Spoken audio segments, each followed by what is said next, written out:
Good morning, good evening, good afternoon, wherever we're finding you in this day of July 13th. Welcome. I'm Leslie Southwick Trask, and I'm the Chief Development Officer for Ubiquity University. Sabina and I are sharing this week of hosting because Jim is off, becoming more of Jim. And I have no idea what's going to happen when he returns. I'm trying to figure out the vibration that we'll all be introduced to as he re-enters next week. But having said that, I'm delighted to be with you here today, day 290. And I'm actually kind of delighted that this is the first time in a week I haven't had my computer on frozen vegetables to keep it from blasting out from heat. I think clearly about the heat dome that we have been in here in Calgary, Alberta, Canada, and the heat and amazingly challenging weather systems that are moving around this earth. I think about our West Coast folks who have been literally inundated with that heat. And I thought it was kind of weird when I went in to look at the heat and what it was doing and where it was coming from on the West Coast. And the AccuWeather, the actual source of weather, said that actually this heat dome wasn't really related to climate change.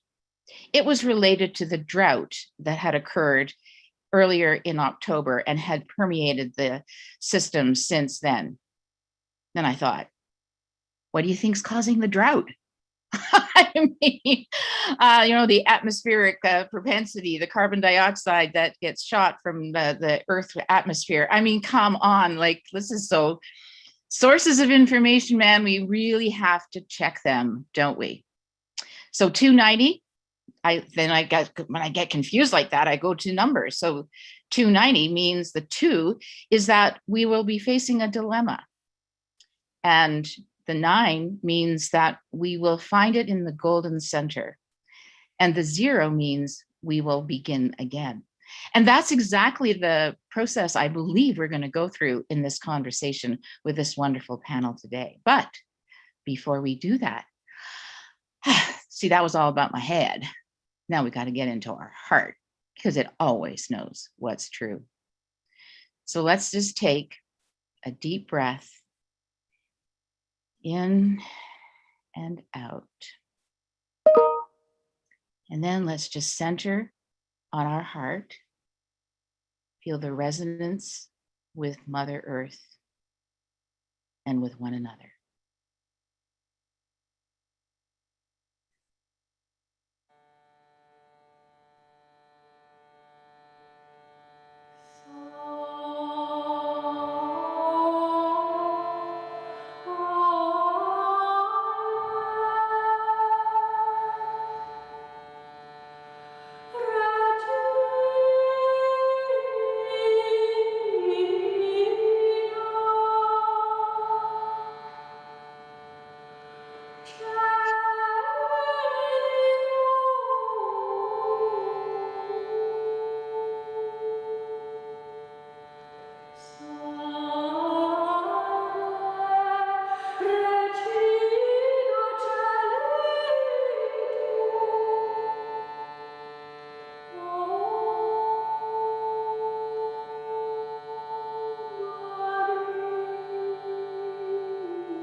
Well, hello again, all together. I want to welcome in Lion Goodman. And Lion is no stranger to these airwaves. He has been with us a number of times, bringing to us the men's story. And I don't know if you were able to join us, but on day 219, he introduced us to the new man, a man of wisdom and heart. And then the next session was growing up Black inside of systemic racism. The last time Lion was with us, he was talking with his panel on the need for initiation. And man, I just hung into that one as the mother of two men and a family of men. I really was aware of just how important that initiation is. And now today, what women need from men. Man, you've done a lot of work in your life, and I'm not going to go through your entire resume because you have founded so many important gatherings and institutes to bring to the world this resonance that you have around our transformation as humans. You do all humans. Not just the male gender. So we have so much to learn from you.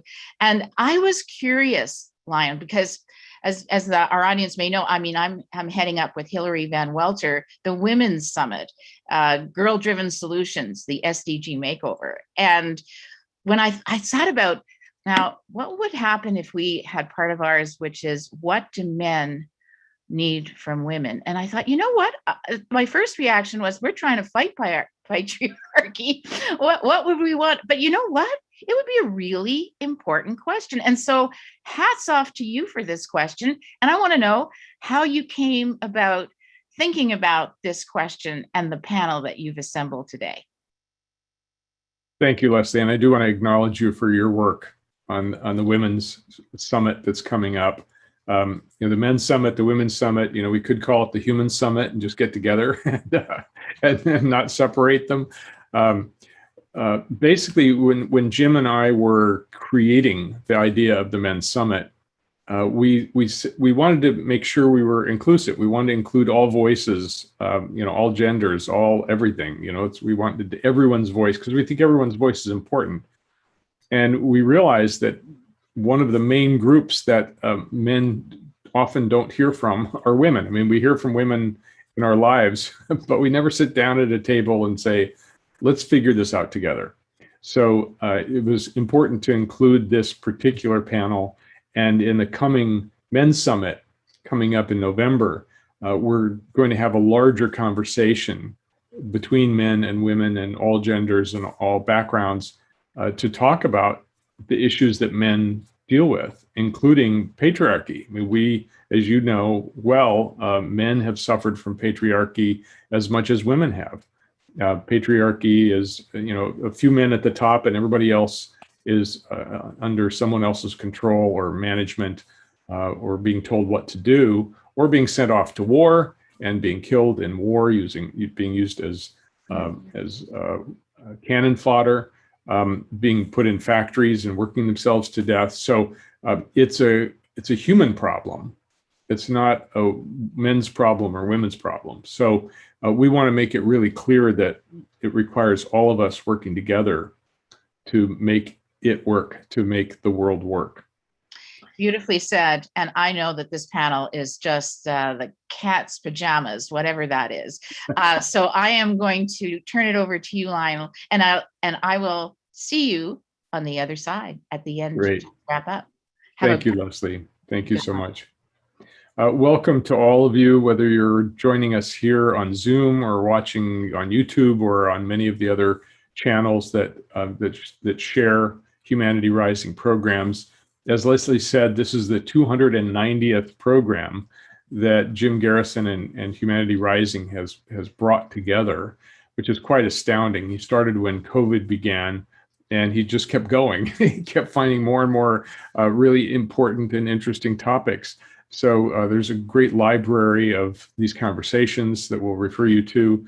And there's also an after chat after this program if you'd like to join some really interesting people talking about this question, because we want to hear everyone's voices, including yours. And as part of this panel, we want to get your questions. So if you have questions, please put them in the chat box. And after we deal with the questions that we've established, we'd love to hear your questions and answer those as well. So one of the perpetual questions asked by men throughout history is, what do women want? And here's the problem. Men have been asking each other that question instead of simply asking women and listening to their answers. Maybe they forgot to ask, or maybe they didn't want to hear the answers. But we do. We want to hear from women about what they want from men, what they want in the world. This is really important, that we have to get past the man-woman barrier and begin working together. In the upcoming Global Men's Summit in November will be a conversation about men and masculinity and how men relate, how they relate to themselves and to each other and to their families and their partnerships and their community and the world itself. We're, as I said, we're including the voices of all genders, all cultural backgrounds and persuasions in our discussion about the issues that men have had historically and how we can solve those problems by working together. We're focused on healing our past and improving our future. And we want to make this a worldwide conversation, not just a Western man conversation, not just a white guy conversation, not just a guy conversation. So please join us for the after chat, and we'll be posting that link toward our program today. So as Leslie said, this is the fourth monthly panel that's been paving the way toward the Global Men's Summit in November, which will be followed by a major gathering, our big summit in the spring of 2022. And today's panel is titled, What Women Need from Men. And our next panel next month on September 18th will be Youth and Elders in Conversation about Men and Masculinity. I want to make real clear in this panel today that we're speaking about men and women in very general terms, using historical distinctions that didn't make room for all the other genders and sexual orientations. We're fully aware and supportive of diversity and inclusion, but in order to have this discussion, we're using the terms men and women as they were used historically to define the two primary genders. Of course, they're generalizations. They clearly do not apply to everyone, but the topics and issues we're discussing appear in and impact all kinds and all types of relationships, people of all gender identifications and orientations. So please consider the words we're using today as shortcuts. Everything we say here today is conscious and inclusive of everyone. Research is showing that in Western countries in particular, girls are now ahead of boys in almost all areas of learning and study in schools. And the women's movement has liberated and awakened more women worldwide than the men's movement has awakened men. And our goal in this series is to inspire more men to wake up, to stand up, and to show up in their relationships to people and to the planet, and bring their particular and unique gifts to solve the problems that we face as a species and as a civilization.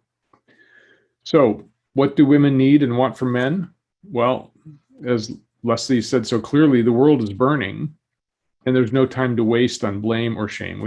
We've all contributed to our current condition, and it's time for men to listen to the wisdom of women, the sacred feminine, the earth, listening to those who know instinctively what life needs, and those who are capable of creating new life and sustaining life. So let's all listen deeply, and then let's collaborate together and take action to create a new future for all of our relations. I'm going to briefly introduce and welcome our panelists, and then each panelist will have the opportunity to speak and set a context for this conversation about what women need from men. And after the panelists have made their introductory remarks, we'll move into Q&A mode. And as I said, I will work with some prepared questions, and then we'll read your questions as well. It's going to be a very lively discussion. Each of these panelists are brilliant people. They're bringing immense depth to this important discussion. So I'm now going to read their bios so you know who's in the room. Carissa Luminaire is president of Luminary Leadership Institute. She has more than 40 years experience as a counselor, consultant, and educator to individuals, couples, and families. She integrates her lifelong research on early bonding patterns and their impact on identity and on adult relationship dynamics. She's the author of Parenting Begins Before Conception, a groundbreaking book on prenatal and perinatal psychology. She's developed a comprehensive holistic parenting methodology, an evolutionary leadership program, and a practical approach for couples to rewire their relationships from insecure to secure. She teaches ways to heal both narcissism and codependency and helps men become pro-relational in their personal and professional relationships. Now, I happen to know that this is true because Krista is my wife and partner. She's taught me to be a much more loving and pro-relational man, so I can personally vouch for her wisdom and the effectiveness of her methods. Her websites are confusedaboutLove.com and luminaryleadership.net. Welcome, Krista. Say hello. Hello, everyone. Thank you for that gracious introduction. Happy to have you here. Next is Yanling Duan. She is the founder of Davos Blockbase, a sponsor of planetary supernode gatherings for entrepreneurial leaders with global visions and projects that will have worldwide impact on ecosystems and planetary health. Yanling was named one of China's top 10 design influencers and also Design Figure of the Year in 2016. She's recognized as an impactful innovation evangelist and a design media personality throughout China. Her television program on design and art reached 30 million weekly viewers, and she founded Beijing's first co-work space.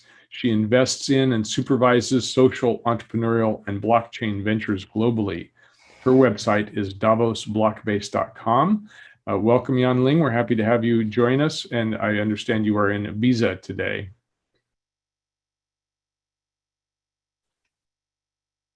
Happy to be here. Thanks, Liam. Thank you. Kayleen Osbo is a scholar, a cultural historian, a musician, a writer, and a teacher. She weaves together history and myth and music and psychology and art with experiential learning on a wide array of topics, including depth psychology, the history of classical music and art, and the sacred feminine. She served on the faculty of Pacifica Graduate Institute, San Francisco Conservatory of Music, Ubiquity University right here, and the Lifelong Learning Institutes at UC Berkeley and Dominican University. She's been a lecturer for the San Francisco Opera and a music historian for the Santa Rosa Symphony. She's consulted for educational institutions and organizations around the world in archetypal psychology, myth, and ritual. I met her by attending some of her lectures, and I said, wow. Her website is kayleenasbo.com. Welcome, Kayleen. Thank you, Lion. So glad to be with you. Anadea Judith is a founder and director of Sacred Centers, a school for consciousness expansion. She's a globally recognized teacher who holds a master's degree in psychology and a doctorate in human health. She's the author of 9 books on the chakras, psychology, energy medicine, yoga, and social change, including the international bestsellers Wheels of Life, Eastern Body, Western Mind, and The Global Heart Awakens. Her books and courses have reached students in 163 countries and have been translated into 28 languages. She's an ardent promoter of the sacred and has written extensively about the history of civilization, having a little difficulty with my mouth today, especially the evolution and impact of masculine and feminine power. I also know Anadea quite well. We are co-authors on the book Creating on Purpose, and her website is sacredcenters.com. Welcome, Anadea. Happy to have you here. Thank you, Lion. Thank you, everyone. Glad to be here. And Diamond Hollis. Diamond is a conscientious activist and a student athlete who recently graduated cum laude with a bachelor's degree in political science from Fresno Pacific University. While in school, she participated in NCAA Division II volleyball, the Athletes of Color Alliance, and environmental clubs. Before Fresno Pacific, she attended Notre Dame de Namur University, where she founded the Independent Study and Ally Club, creating a safe space for students without family support or friends to learn basic skills such as credit management and filing taxes. She's currently considering how far to take her athletic career while she's studying for the LSAT exam for entrance into law school. Welcome, Diamond. Hi, thank you so much for having me. Good. And Diamond, we're still having some trouble with your sound. If you could mute yourself, that'd be great. Thank you. All right. So we'll begin in the same order and ask each of you to talk for a few minutes about the topic. And Krista, you're an expert in helping couples create securely attached relationships I know you've saved many marriages. And from that experience with couples, let us hear your thoughts about this topic. Great. Good morning, everyone. It's 8 a.m. here in California. So I want to offer a gentle disclaimer that everything I say is a generalization with observations, being a couples counselor for 45 years, with most of my clients being heterosexual. I have LGBTQ clients and family members living many colors of the rainbow of options regarding gender identity. And for the purpose of today's focused topic, what women need from men, I will also say men also want from women. Men want with men and women with women. And what is that? That's the universal need to feel safety and freedom, to feel loved, lovable, and loving as the true self. Sounds simple, hard to achieve. When I talk about relationships between people of any gender, I'm focusing on a two-party system with mutual sensitivities to feel positively connected, which includes different conditioning about what love is and what love does. In general, due to estrogenic brains, familial and cultural conditioning, women, by their very nature, are more pro-relational than men. And what does pro-relational mean? I mean, pro-relational functions include an ability to feel empathy, care, and appreciation with mutual sensitivity, there's that word again, and understanding for both people. With power to grow life in the womb, many women are innate caretakers with a natural capacity to nourish others as a way to survive originally and as a way to express their true nature. For many women, caretaking anyone they love, it's an essential part of their self-identity, depending on what was role model to them in their whole lifetime. So to take care, it sounds so simple. You have to have a heart nature. It has to be available.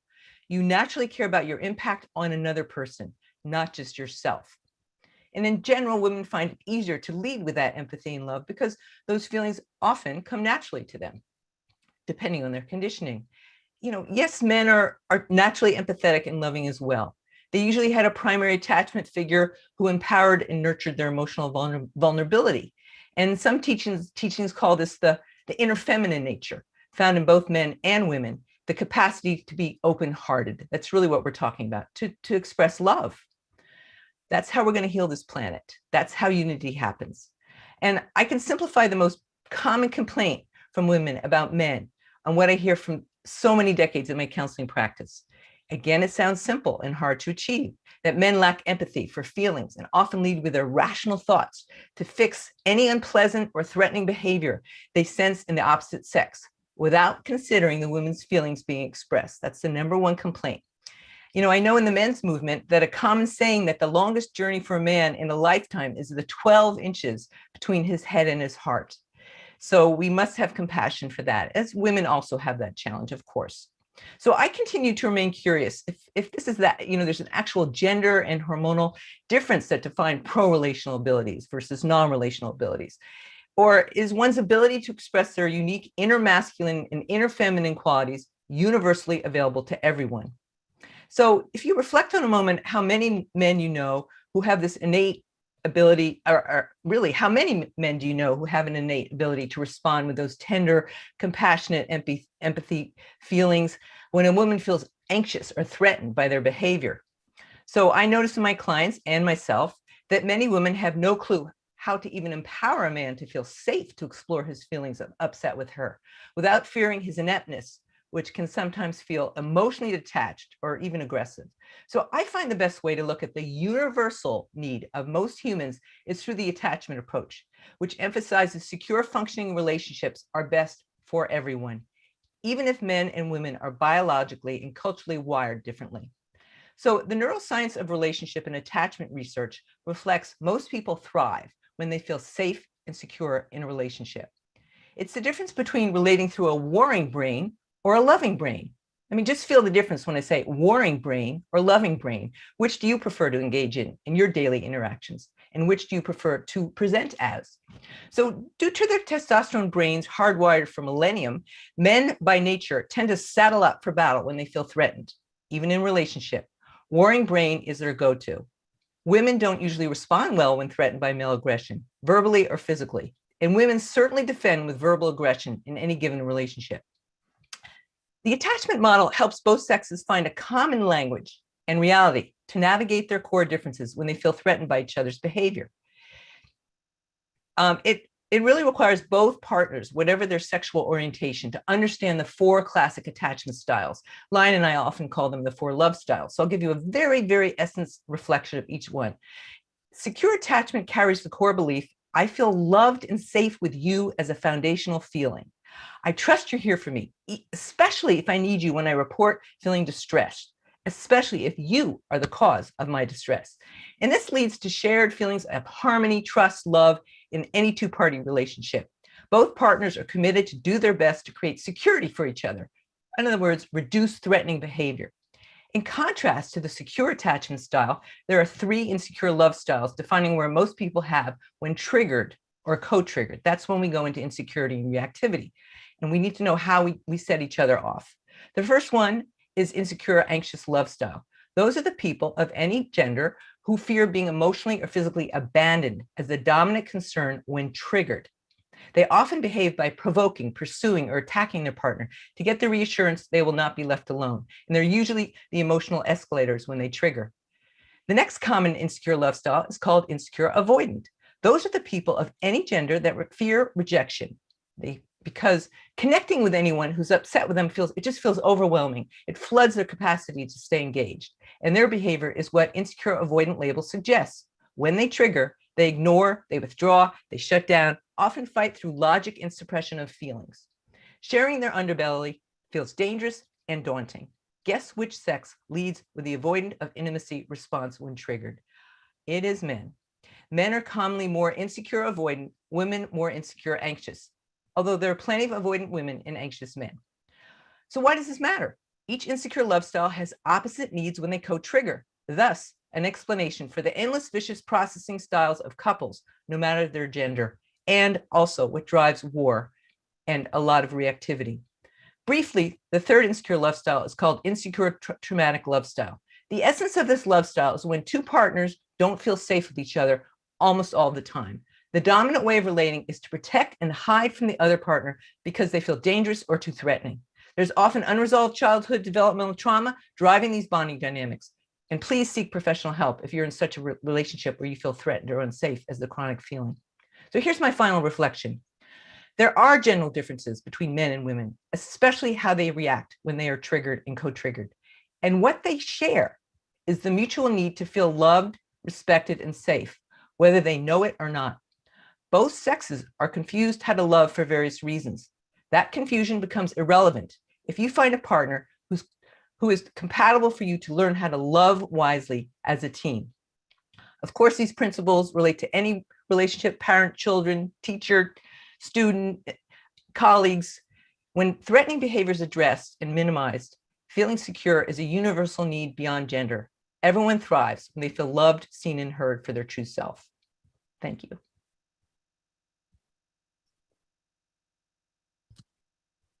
Thank you, Karista. That was a great introduction to one of the things that women need from men, which is security, safety, and love. So that was pretty clear. Thank you so much. You're welcome. Next, I'd like to bring Yanling in. Yanling has a global vision of both people and business and the future. So Yanling, give us your perspective on what women need from men, especially Asian women and Asian men, for that matter. So it's really great to be here, and this just reminds me the first ever Humanity Rising that had the honor to participate. After Jim also found that my participation with the other 11 beautiful souls to converge a women's circle, and watch how this year have evolved. The language he used often is about involving, unfolding. If we notice very clearly, our language is changing, and take much on yin perspective. In the introduction, I guess we are so used to about things we do and how we as a person, how we are like to be as a person. So I carry the Taoist shamanic lineage for fire ceremony and ancestral lineage healing. And that's part of the reason probably Jim also recommended me, how can I present not only an Asian aspect perspective, but also a Taoist holistic perspective, looking at yin yang and human, a woman as embodiment of outwardly as a feminine, right? As the woman. Just to honor this circle, I would like to, we always believe in gathering like this, takes lots of compartments to make it happen. So I will use one women's circle sound as an offering to this circle and everyone here listening, and as answering in a nutshell of what women wants from a man. May all mothers know that they are loved. May all sisters know that they are strong. May all daughters know they are beautiful. May the woman's circle carry on.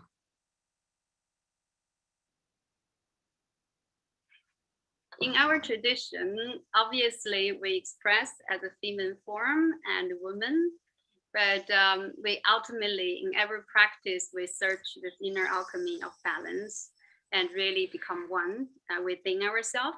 So either the security is such an important need, but I feel that security and need seems are a very good pair.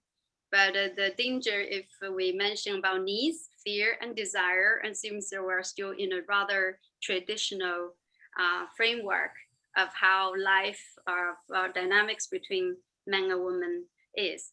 I don't know about if you read the statistic in at least West China, if the entire Asia, female billionaires outnumbers and has been really represented a very strong force, a business force.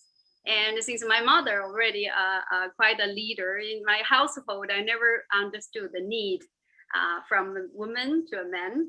Rather, I feel this balance is always the language we use. So let's think about the balance. I would like to just give us a little bit experience of how it's practiced, looking at, instead of polarity, look at our body in a very harmonious togetherness. Let's envision our entire spine. Down to the roots, reaching to the sky, solid like mountain, the yang, the man's hand, the hugging, the holding, the support at the back, the safety coming that mountain-like silent support. And that will hold that space for the inside, for the womb, for the heart, for the mouth, for the eyes, for all the gentle fluid, and that spirited it to glow and to nurture, to grow and shine, and a magnet the world has to offer. And in that setting of men at the behind, of service, women in the front, express, create, nurture, giving birth to, from children to the most magnificent projects. Creativity is a feminine feature. So women are very good at weaving and holding space, bringing the growing things, and collaboration. So in the age of this divine feminine, I believe there's men at the back, and to be that service, that would be what women need. From my lovely partner, I think what I really learned is I would love that, need that understanding. That understanding is the ultimate connection that we can feel being connected.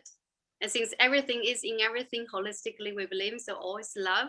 So I guess love is expressed that way. So for that, if we can combine that front end, back end, instead of only traditional, okay, this is my inside, this is my yang side, I think we'll find a harmonious relationship within. And hopefully we will also see that quality. Men are ready to serve.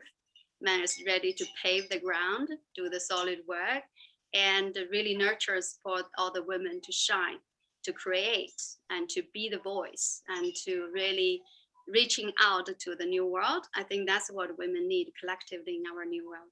So hopefully this a bit Asian perspective will add a sparkle of inspiration to this circle. Thank you. Thank you, Yanling. It certainly sparkled me to bring in both the yin and the yang, the whole, the view of the whole, and that we do need each other to balance. So thank you for bringing that harmony in. Next, Kayleen. Kayleen, you're a historian with a broad view of the development of culture, and I'd love to hear about this topic from your perspective, especially across the sweep of history. Thank you, Lion. When you asked me to be on this panel with the question, what do women want? I went to ask myself, where did that question really arise? And the first aspect I encountered in literature was actually in the Middle Ages in Chaucer's Canterbury Tales. There is a wonderful, lively, incredibly embodied woman known as the wife of Bath. And in this voyage of pilgrimage, each, as they're going to Canterbury, this group of pilgrims, every night they tell a story. And their story reflects a part of who they are in their psyche. And the wife of Bath's tale asks this very question. The whole story hinges on, what do women want? And it's sort of a fairy tale. We find variants of this in Arthurian legends with Sir Gawain and the Green Knight. But this idea that there is some knight somewhere who's asking the question, trying to figure this out. What do women want? And in the story, there's variants on this in different ways. But essentially, there is a woman who appears in the guise of a hag, very unattractive.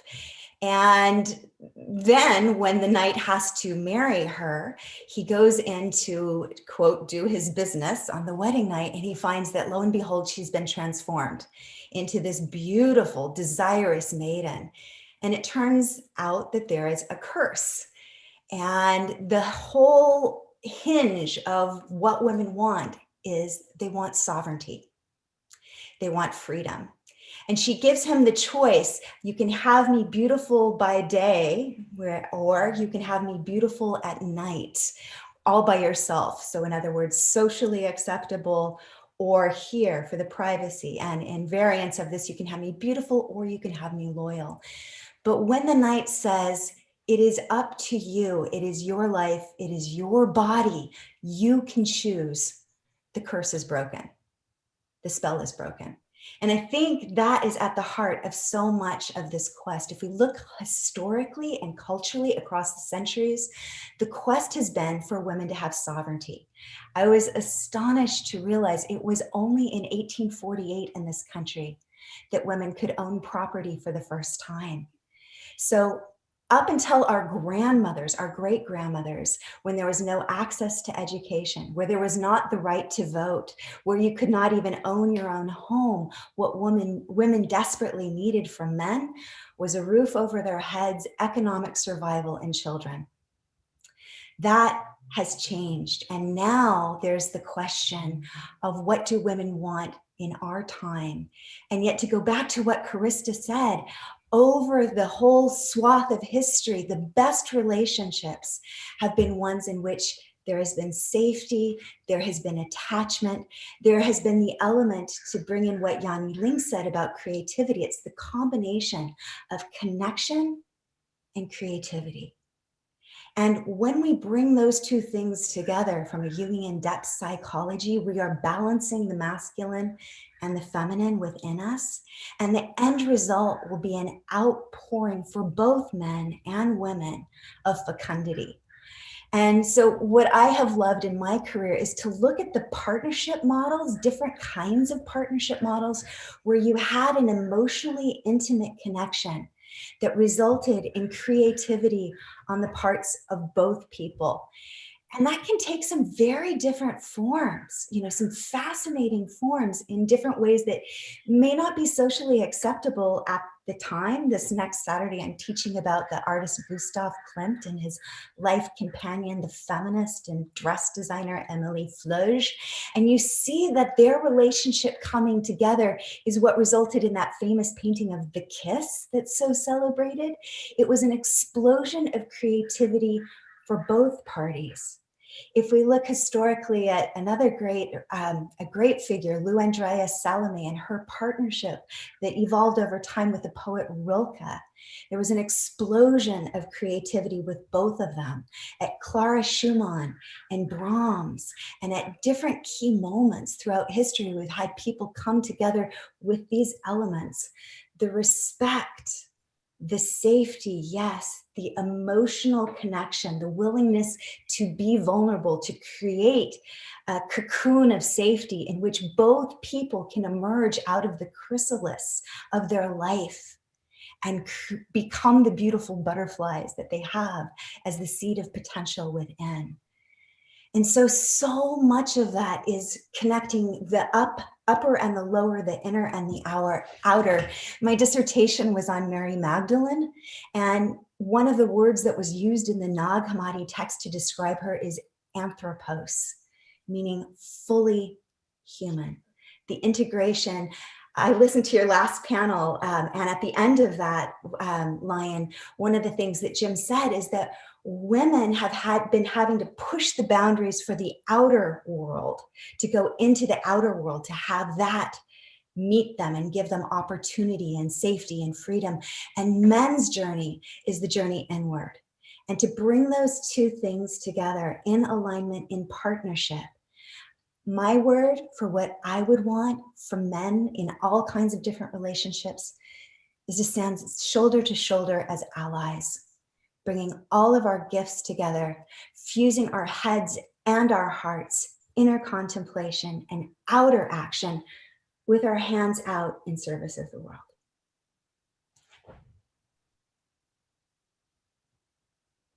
Thank you, Kayleen. That was quite beautiful. I'm hearing the threads moving through all these conversations of balance, the Tao, yin and yang, partnership, allyship, secure attachment.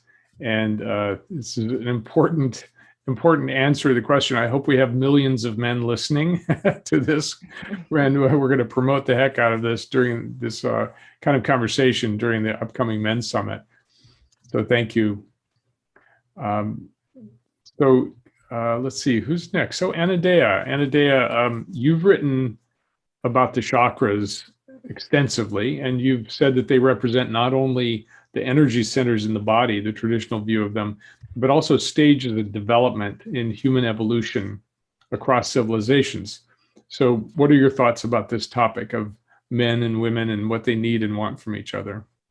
Yeah, thank you. Well, Kayleen, I was also going to tell the story of Dame Ragnell, but I will go with some other remarks. So it's great off the cuff.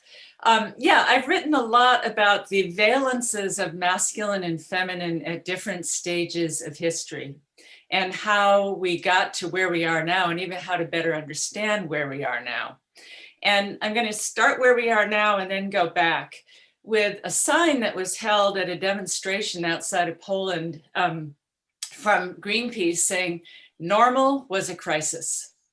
And that's where we are now, where the logical and the normal and the business as usual is taking us over the cliff. So how did we get here? Let's go back.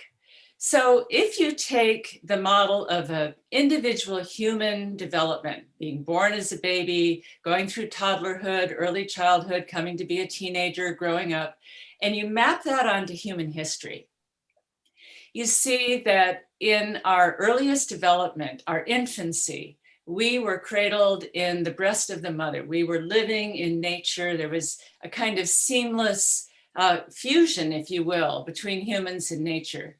And what was worshipped then was a goddess who was round and full and gave birth and was the feminine. In a kind of Jungian archetypal valence, I call this the static feminine. Its symbol is a circle with a dot in the middle. Well, what does that remind you of? A breast.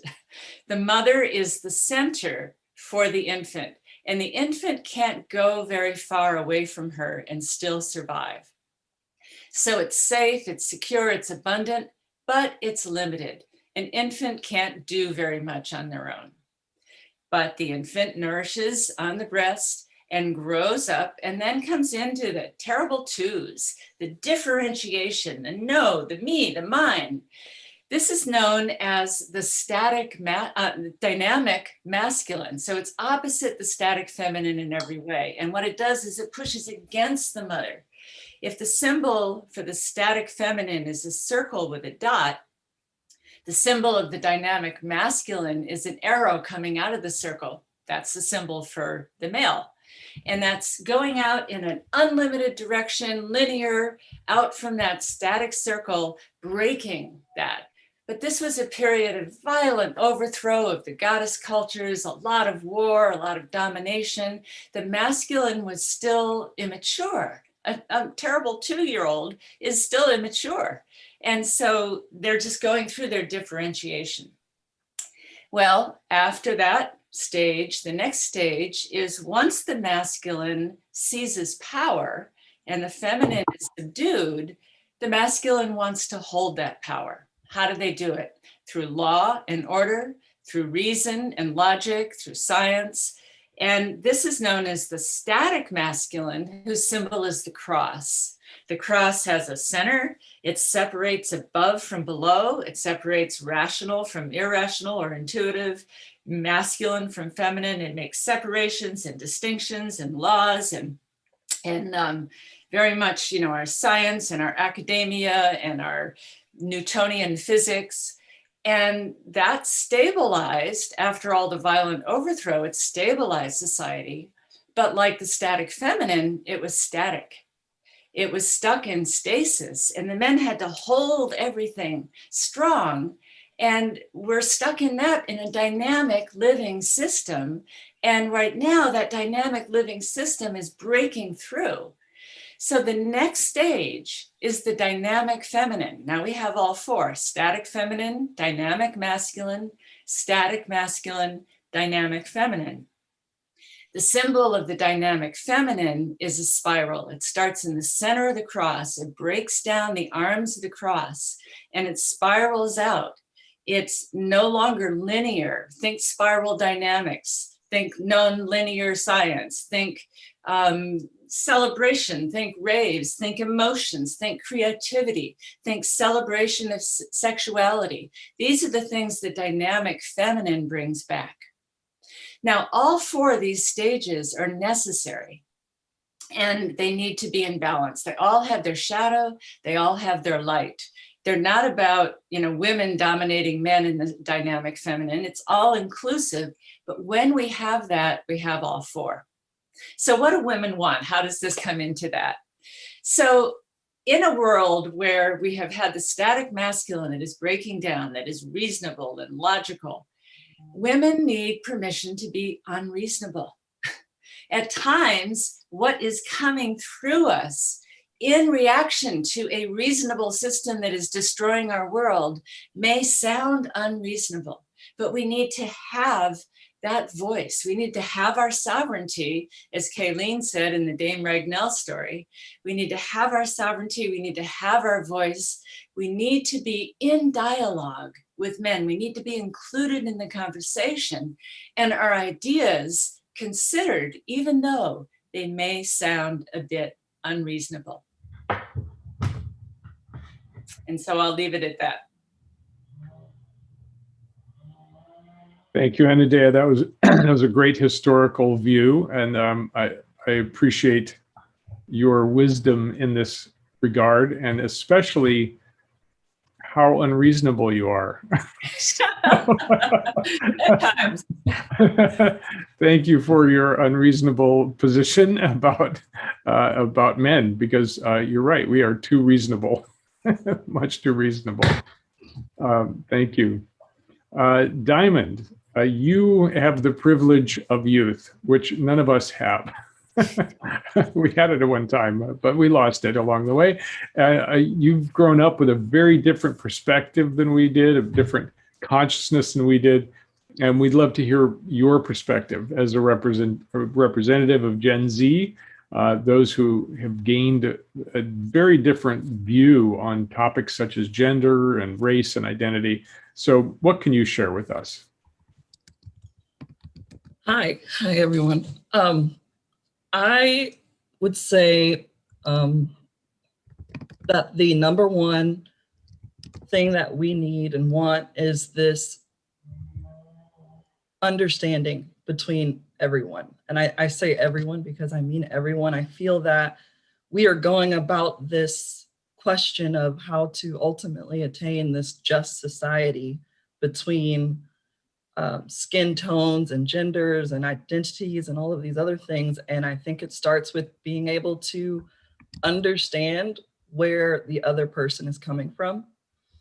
And I feel as though it's a very hard thing to practice. As a young African American woman, I have to really see myself in society, but I also have to understand how some who don't see my perspective might see me. And that's something that I've actively gone through growing up in Southern Kentucky and seeing a different side of this relations between men and women, because it's more religious based, it's more traditional over there of following this role that's almost outlined in biblical text and whatnot as women being a subordinate piece to a man. I just, as a Black woman, don't see that. I've never really seen it. For me, my culture has preached that the women are the strong leaders of our family, of our tribe. We have more matriarchal systems over in Africa. We have this sense of being strong, independent Black women. And it's been furthered more, to put it in today's terms, because our men are often incarcerated or persecuted to the fullest extent of the law. We are losing our men to the system, to the issues of racism, to the bullets of whomever. It's a lot. And so for me, I was blessed. I had both my parents in the home. Both my parents are educators, and they raised me to see that I might be different, but there's a way to contribute in this difference. So going back to practicing how to understand these perspectives, it's really about learning. And that's something that I've loved about my transition from Kentucky to California.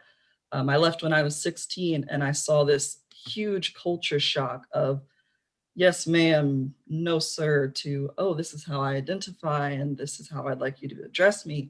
It's a totally different wave. And I believe it's amazing. But one thing that I felt was that I don't feel that we can achieve this just system if we are so different just from one side to the other side of our country, let alone the globe. And so my biggest thing is, with this understanding of unique perspectives and being able to put yourself in another person's shoes, you have to be able to get on the same page. Right now, I feel like there are some people on one page and then other people are on the same page, but we're all in different books or we're all in different libraries. So I feel like this question is a good way to start of how to find the same page in the same book in the same library on the same shelf, to put it simply. And then I just feel that I have to be, to put my money where my mouth is. For an example, I date interracially, and I've had to really learn how to see myself through other cultures, other genres of people. I've been in some intense racial situations, but it does take some time to say, okay, well, it's not that person's fault. Everything we know of these social constructs like racism and all that stuff was taught. And so we just have to really pace ourselves, take time, breathe, and don't be reactionary at first. So that's just my insight. I think we've all been victims to Plato's cave theory and all of that stuff. So to come out of that and to redefine the shadows that we think we know, to get on the same page and to have this sense of equality between genders and races, I think we are on the right path. It starts with the discussion. Thank you for your wisdom, Diamond. I really appreciate it, your perspective. It's wonderful. Having grown up in male Western white culture, it's really helpful for me to put my view into other beings, other people, other races, cultures, and beings. It's like, for me, it's a matter of how broadly can I experience life? How many different eyes can I see from? I do believe that we're all related. We're all one being. There's, I think it was Ram Dass who said, there's only one being here in many different guises. It's basically God in drag, which I loved. So now we're going to move into Q&A mode. Thank you all for your comments. They're all brilliant, all important to this question. There was a recent Reddit question: what, as a guy, do you wish girls knew? Obviously a bit of a slight against women, but but some of the answers were interesting. Here are some of the responses. We aren't great with hints. Communicate your needs. We're not mind readers. Another one was, when we tell you that we don't know how we feel about something, it's usually true, and we genuinely don't understand how we're supposed to feel. And we don't know where we want to eat either. And also, we also appreciate random gifts and random hugs and compliments and random signs of affection and love. And when we say we're thinking about nothing, the majority of the time we're really thinking of nothing. Or maybe we're thinking of ridiculous made-up scenarios that would sound stupid when said out loud. And another one, just like you, we get angry, depressed, and sad. We want to cry and be held at times too. Sometimes we just need some alone time. And my favorite was, there are times when we want to be the little spoon. So my question to you panelists is, what do women want men to understand about women and their needs? And so I'm just going to allow you to open the microphones rather than call on you one by one, and just give us at least one idea about what women want men to understand.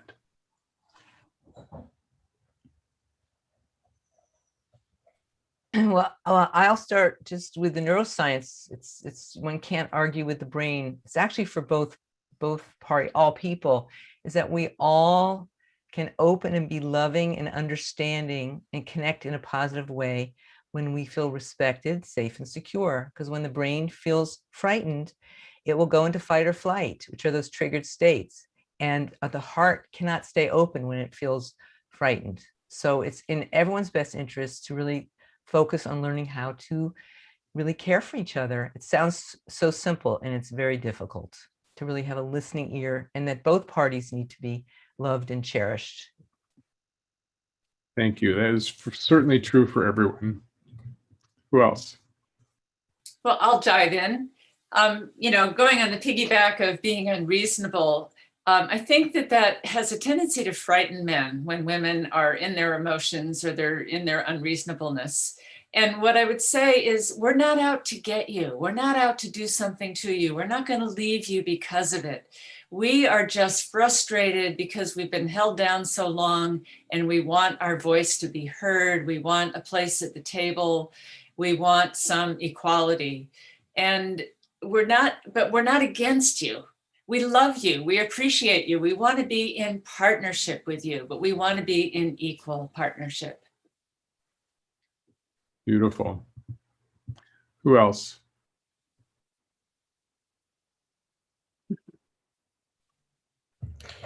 To piggyback on what Karista said about creating safety and safe space, sometimes that safety is it's the larger context that needs to be addressed. And I've been part of two particular events in which the speaking aloud and acknowledging what has happened to women over the centuries created a profound ripple. In both cases, one was in an Episcopal church in which the priest acknowledged the centuries of misogyny within the church and promised to bear witness, to stand as an ally with women. And you could feel the shudder go through, and women were sobbing because they felt seen and safe for the first time to have that acknowledged. So a big step towards this feeling of safety and allyship is just it's like the truth and reconciliation, how powerful it would be to stand up and say, we see what has been done. And I think of the Academy Award winning script of Promising Young Woman, in which the heroine, what she really wanted was an acknowledgement of what had happened to her friend. And I think that we need this piece of just to have the leaders of, and leaders in a family, leaders in the world say, look what we've done to women for all of these centuries, and we're sorry. I think that that would be a huge, huge step to creating a sense of safety and partnership. Thank you, Kayleen. Many years ago, I wrote a paper called An Open Apology to Women. And it did have that kind of impact on everyone who read it. You know, that I was basically saying, on behalf of all the men that have hurt you, I'm sorry. On behalf of all of the culture that suppressed you, I apologize. So that is a place to start, to begin the healing. To have a national day of mourning for that, to acknowledge the burning of the witches, to acknowledge the ripples of what has happened and continues to happen, would be a profound step in transformation. That's one thing we in the United States are not good at, and we definitely need a Truth and Reconciliation Commission, as they had in South Africa. Yes. Thank you. Who else would like to offer something you'd like men to know? I'll chime in a little bit. I would ask, again, with the understanding perspectives, understand how frustrating it is to be kept in this box, so to speak, at the hands of the opposite sex, gender. I feel like sometimes there's this almost understanding of, if a male and a male are going for the same position and they lose to one another, it's almost okay. And they can like say that was the better man in that situation. But for us, we're competing against males. So to hear the no and what we can do with our bodies and all of these things that are determined by men, that's the frustration, that almost we just want that understanding that it's frustrating to be told that you can't do X, Y, or Z with your body or with your appearance because this man in power said so. That would be my 2 cents on that. Thank you, Diamond. In the men's movement, we talk about the man box.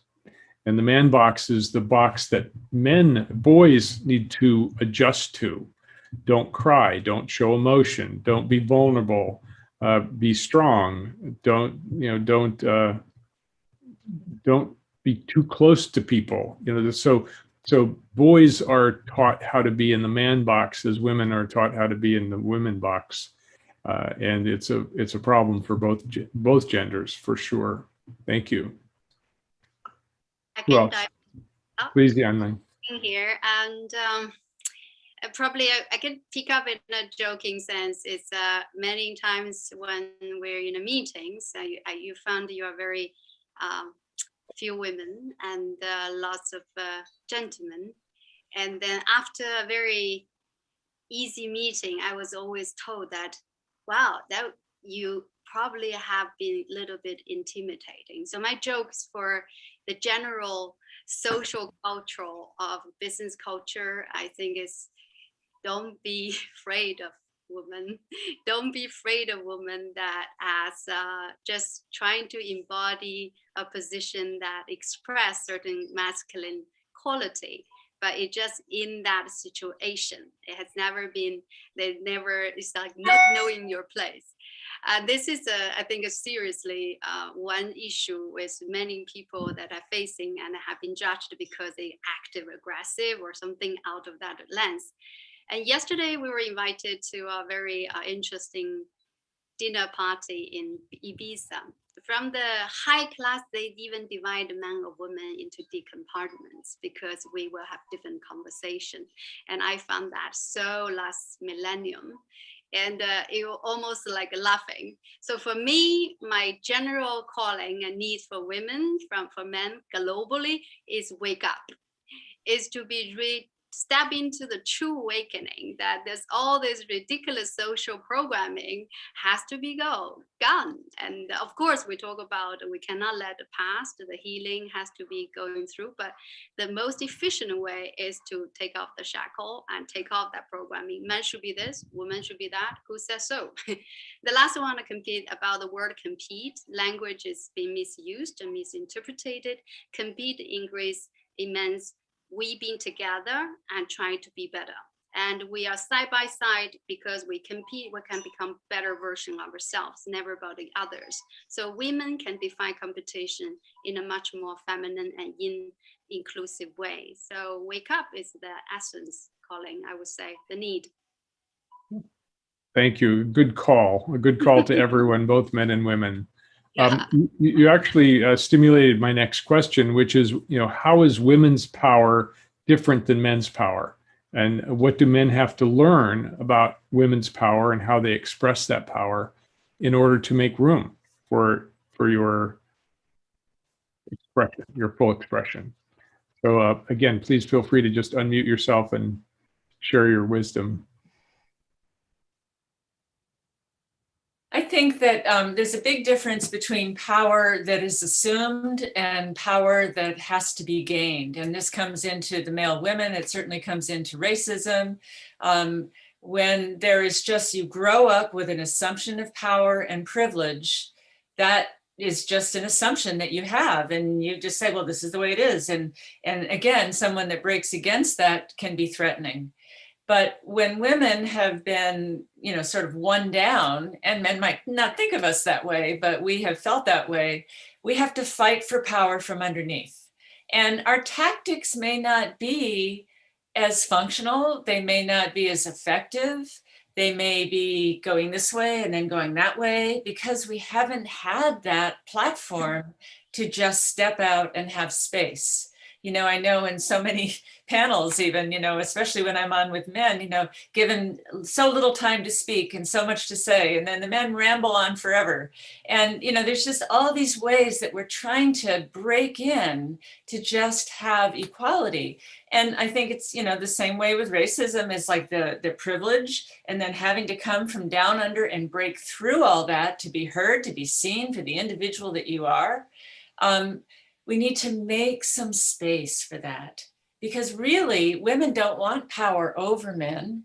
We don't even want power per se. We want our sovereignty. What we want is collaboration with men, equal collaboration and partnership. Thank you, Anadea. And I looked up the word privilege because it's used so much. I wanted to understand where it came from. And the root is in Latin, prive lege, which means private law. So those with privilege live under their own private law. They don't have to follow the laws of the common people. So when we say privilege, it really is a group that considers themselves separate and not needing to be part of the whole. And that's part of the definition of psychopathic, someone unto their own rules that doesn't respect the rules of others.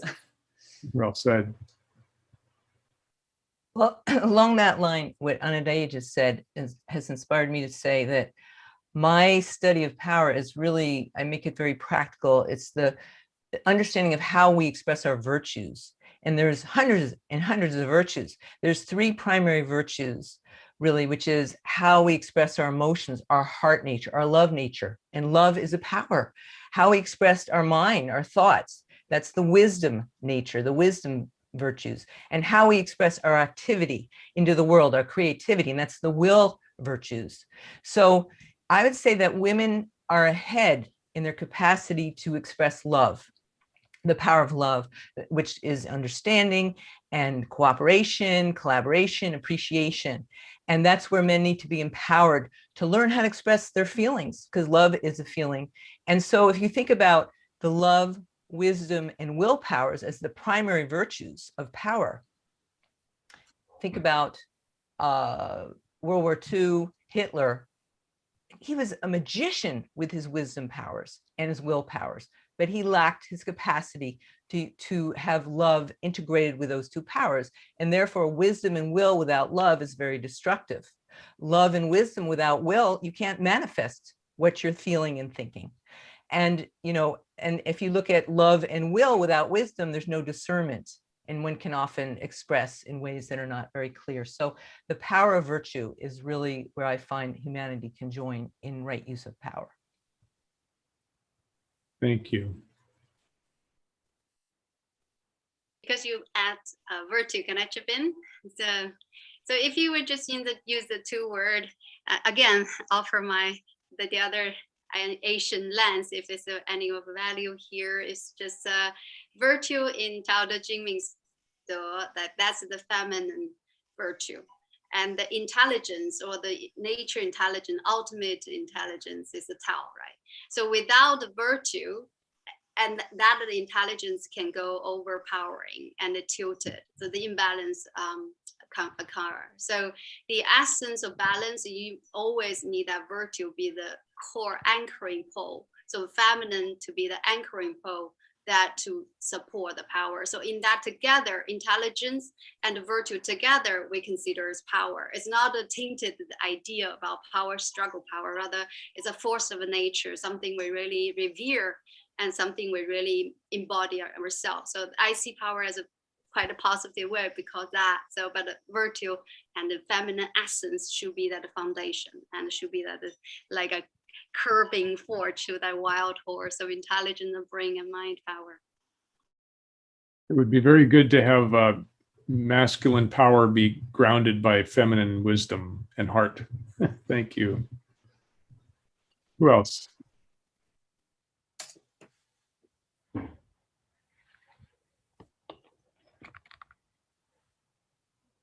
All right, hearing no other offerings, let me ask the next question. If you were to give men in general, one assignment that would shape them in the direction that you prefer, that we would all prefer, what assignment would you give them? Let's start with you, Karista. Well, learning how to be vulnerable with their capacity to have empathy, care, and commit to understanding with women that we all thrive when we focus on our behavior being non-threatening, and also known as feeling open-hearted, safe and secure with each other. So to really, if you want to be heard by women, if you want to feel safe with women, co-create that environment of positivity and help women when they get in their own aggression to really be understood, and they'll calm down really quickly if you have that attitude to want to understand them. Wonderful, thank you. Yan Ling. I would really encourage men to, again, learning from women, which is heart intelligence training and intuition.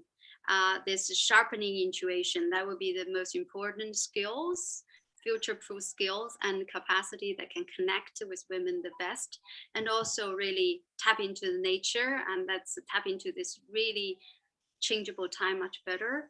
And I think that men are challenged by everything changing, and this intuitive training and heart intelligence. Yeah, come to Ibiza for Tea Garden. Maybe we have a program for you.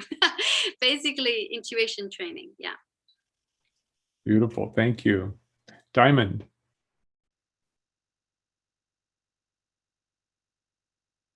Yes, I guess I would assign for men and women to sit down and redefine what we see as these gender roles. Understanding that in today's society that men don't have to be breadwinners or the CEOs, and that it's okay that if both of you are CEOs, or if one of you is differently ranked, I suppose, in society than the other, but understanding that your souls are still on the same level, and your essence is still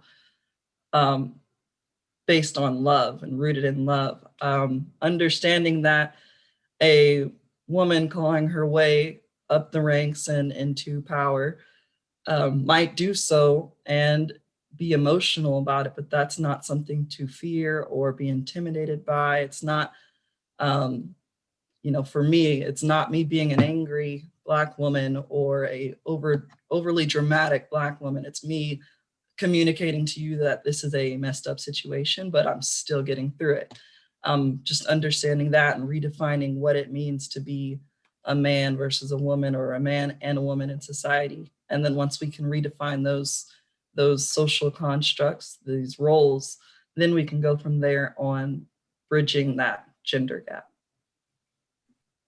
Thank you, Diamond. Aileen. I think that the most important thing that we could do is to cultivate the kind of emotional intelligence. And so if you think of the brain as being like a walnut with two hemispheres, the left brain, the so-called reasonable or logical brain that has been dominant in the Western culture as the masculine brain, that's all about quantification and numbers, that's been overemphasized. And so to engage in practices that have been called the more feminine brain of the right hemisphere, of art and music and poetry and time in nature, to connect to that starts to open the door to the heart's intelligence and balance the brain in a way that makes for beautiful communication. All of the examples of great partnership models that I have studied in history was a coming together around some of those topics and finding a bridge between the masculine and the feminine, between the logical and the intuitive brains, through the vehicles that are so deeply associated with this heart's intelligence of myth, music, art, and poetry. So to have something every day that you encounter, that you practice, that you open that doorway, I think could be transformational. That's beautiful. And schools around the country, around this country, are decreasing the amount of art and music that children are getting, and they're emphasizing the STEM, the science and math courses. And it's known that children who grow up with music and art and creativity are more intelligent and more balanced. So we need to make some changes politically as well. And it doesn't have to be either or. I mean, if you look at Da Vinci, his notebooks are side by side with the science and the math and the art. You know, Albert Einstein had his greatest theories in playing the violin. So it's the bringing together that will create that wholeness and balance that could really transform us all. Well, thank you. Anadea. Well, that's actually the static masculine and dynamic feminine working together. So we have both halves. But what I would say is that there is a tremendous freedom when both men and women can let go of their roles and step out of their programming and heal beyond their conditioning into their true essence, whatever that may be. And I think that the masculine has a divine essence that is really necessary right now. This urge to protect, well, we need to protect ourselves from climate change and all these things that are happening, that can be used in a good way. And so to be willing to step out of your programming, step out of the ego that says, if you're being challenged, you're not okay. If you're being challenged, that gives you an opportunity to step out to more essence and get rid of that restriction and go on an adventure. We want to lead you on an adventure to someplace new. You have given us wonderful things. I always say that, you know, the masculine has the male has a thing and the woman has a place. And the men have given us a world full of marvelous things, airplanes and computers and stereo systems and cars. And they've given us wonderful things, but they've trashed the place. And so now we need a few less things and more honoring of the place. The place is an invitation to come and experiment and be different and go on an adventure, leaving our roles behind and venture into the unknown. Well said. Leslie, I want to bring you back in. And I'd love you to give your perspective and also let us know, there's been some amazing comments in the chat, which I really deeply appreciate, but I haven't been able to follow them all. So hopefully you've been able to capture some questions from the audience. Well, you know, it's been absolutely fascinating because the sentiment and idea that you just mentioned about us needing to be in this dynamic co-creation where the divine male and the divine female are in that play together is very much part of what's coming out in the chat, in the sense that when polarities, when we take the male and the female as polarities, then if we put a third item in that then changes us out of polarity to the non-plural world, then that's climate change. Like that takes us out of the dynamic of the polarities and into the interplay of what we are bringing into that opportunity. So I wanted to comment that this notion that, yeah, this is an important conversation, and we need to be understanding this deepening of ourselves and this deepening of us in relation to others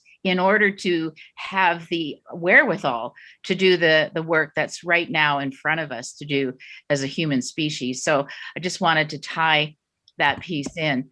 I do want to say one thing. Savannah raised a really interesting question in the chat, and I'm curious as to what your answer is.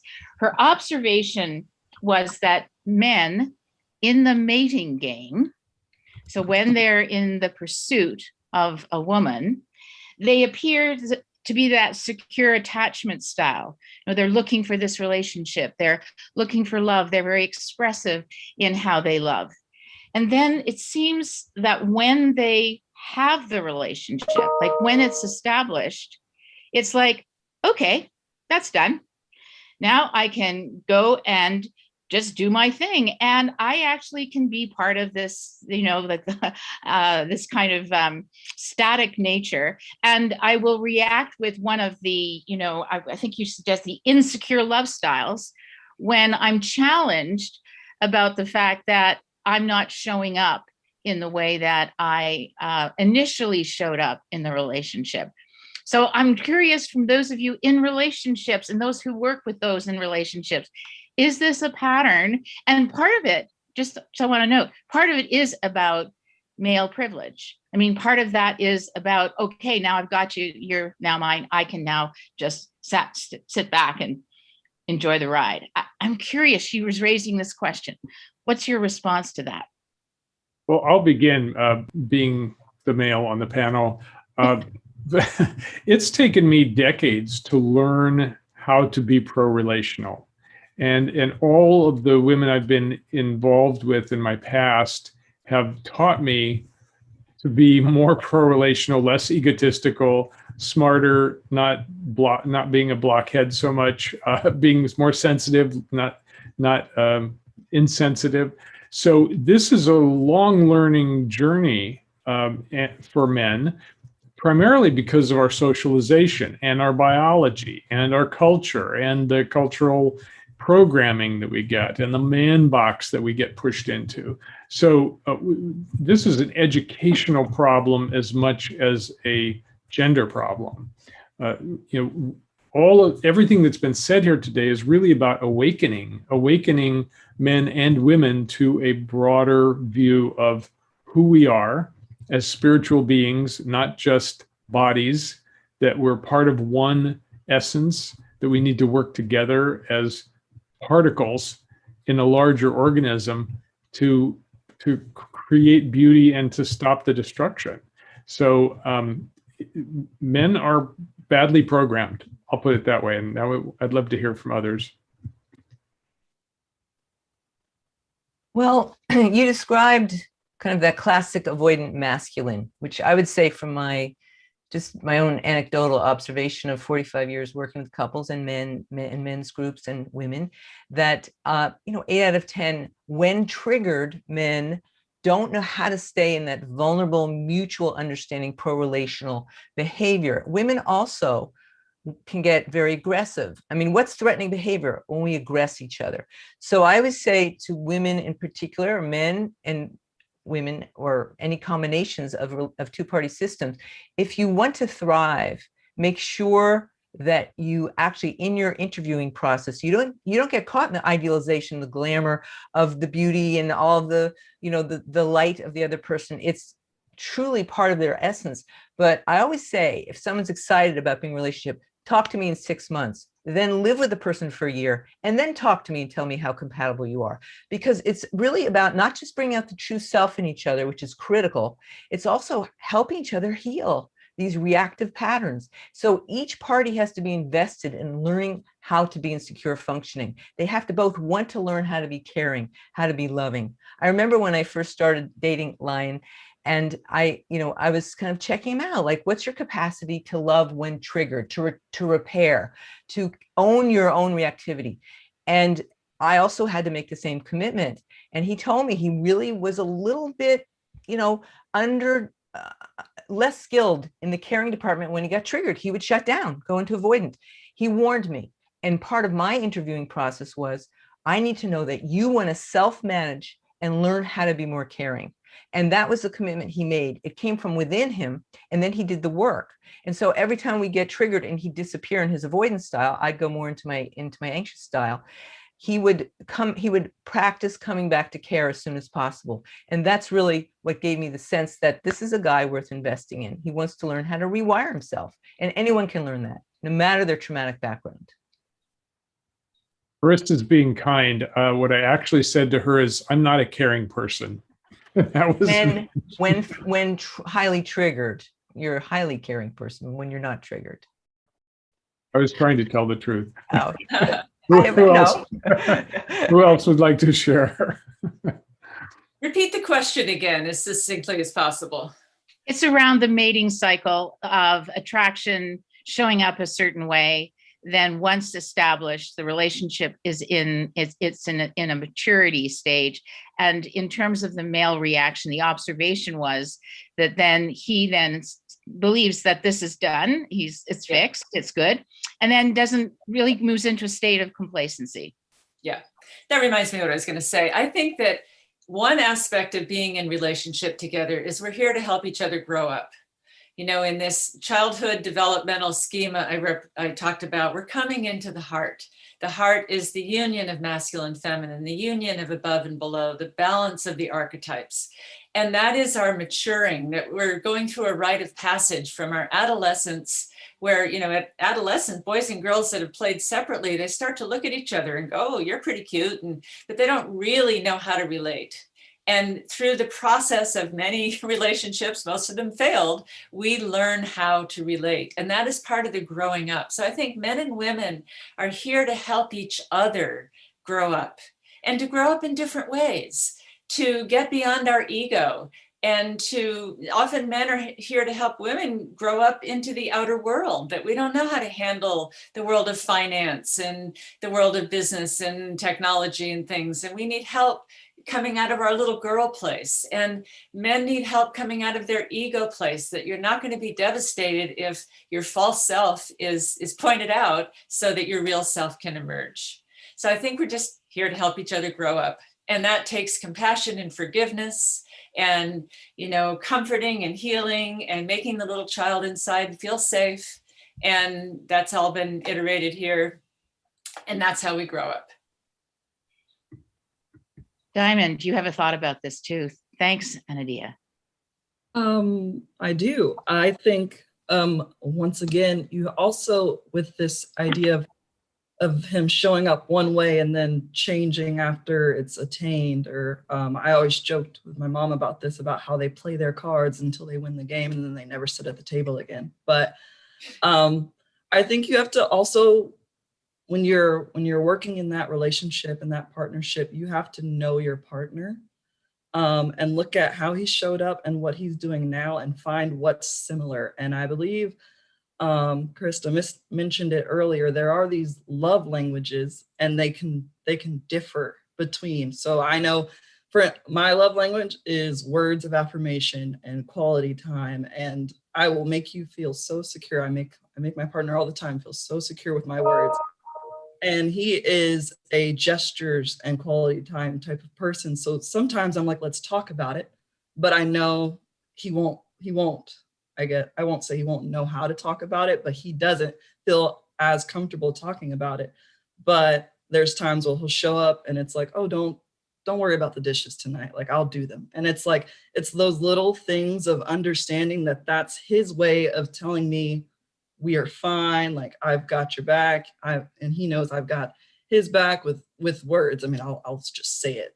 And it can be frustrating, but you do have to understand those differences in communication. So yes, the first couple months are the cupcake stage. It's super sweet. It's amazing.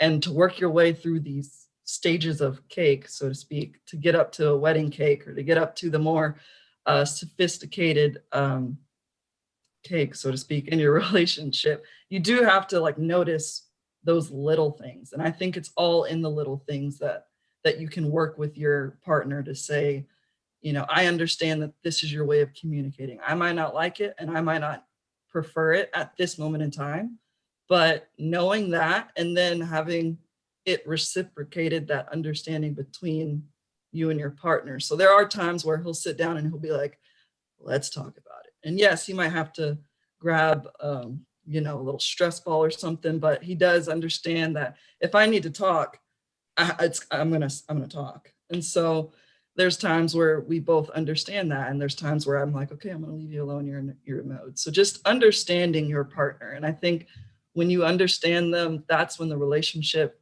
despite the rockiness and obstacles that you face, you can say like, no, I know this man, or I know my partner is fine, and that he's going through it through X, Y, and Z, and that's his method, that's his formula. So learn each other's formulas and then apply it. That's what I'd say. Beauty, Diamond. Thank you.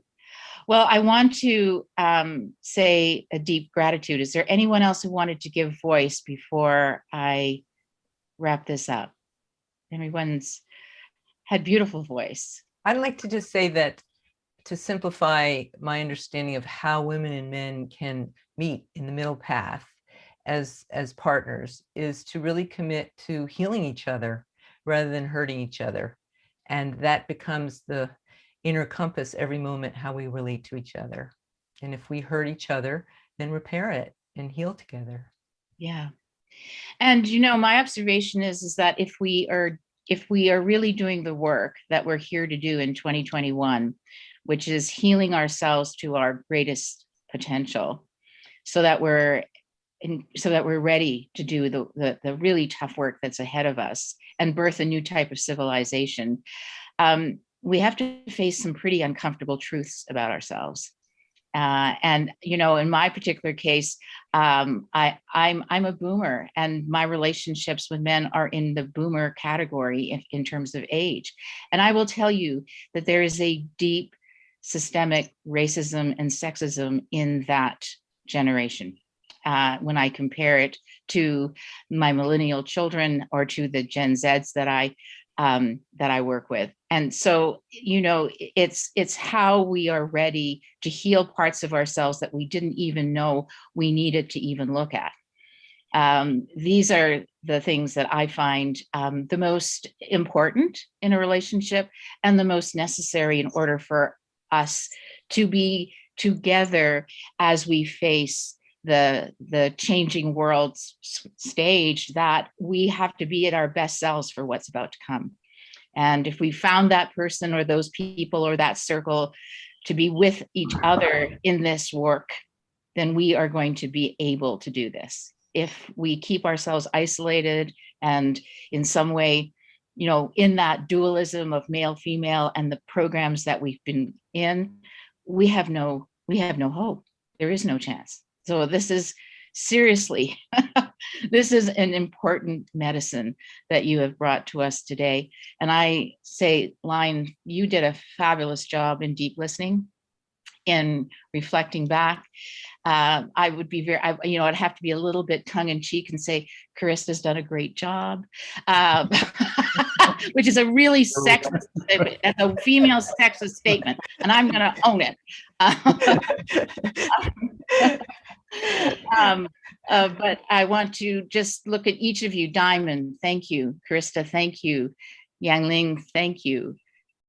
And I want to say your name properly. Anadea. Anadea. What a gorgeous name. Thank you. Kayleen, thank you. And Lion, thank you. And I want to personally thank each of our panelists deeply from the heart and say that men are listening. More men need to listen, but we are here. I'm representing the whole men's movement of men who really want to build their integrity, speak the truth, protect the earth and our families, and do the right thing, live virtuously. And we're going to be exploring more of these topics in the upcoming Men's Summit and in our next panel discussion. So watch Humanity Rising for more information. But there is a big wave of people of men who want to listen and learn and grow. And it's not hopeless, but we have a lot of work to do. So thank you each for your brilliance, for your hearts, for your love, and for your wisdom that you brought here today. Thank you. Amazing. And just to say, Lion, we have got to integrate the Women's and Men's Summit. So I think that's what I've learned from today. Girl-driven solutions, the SDG makeover. Let us find what our mating call is with each other on these very important conversations of becoming the human of the new civilization that we're birthing in this moment. So I look forward to how we're going to do that, and I'm excited. All right. Thanks, everyone, for being here today. So for tomorrow, this is going to be really interesting in terms of, it's a series that's been going on called The Dialogues. And this is a place where well-known authors, experts, and change agents come together to explore systemic problems that are in the now with insights and perspectives. And they seek potential solutions. And in the true spirit of dialogue, which is from the Greek dialogos, this is where we arrive at the truth from a deep listening from both the heart and the mind. And I think that's very much what we felt today. But tomorrow, George Capellani, who is an amazing award-winning author, Emmy award-winning producer, director, and co-founder of Age Nation, Empower New Mexico, and the Ageless Living series, is going to be hosting the dialogue. And you know what the interesting thing is? And the true spirit of dialogue, we won't know what the topic is until we show up tomorrow and have it emerge from the panel. So that's tomorrow. And on behalf of Humanity Rising and Jim Garrison, who's out there just becoming the better man he is, human he is, I want to say thank you for joining us. Thank you for being here. And everybody have a terrific next 24 hours. Bye. Blessings. Bye. Thank you, everyone. Join the after chat. Join the after chat.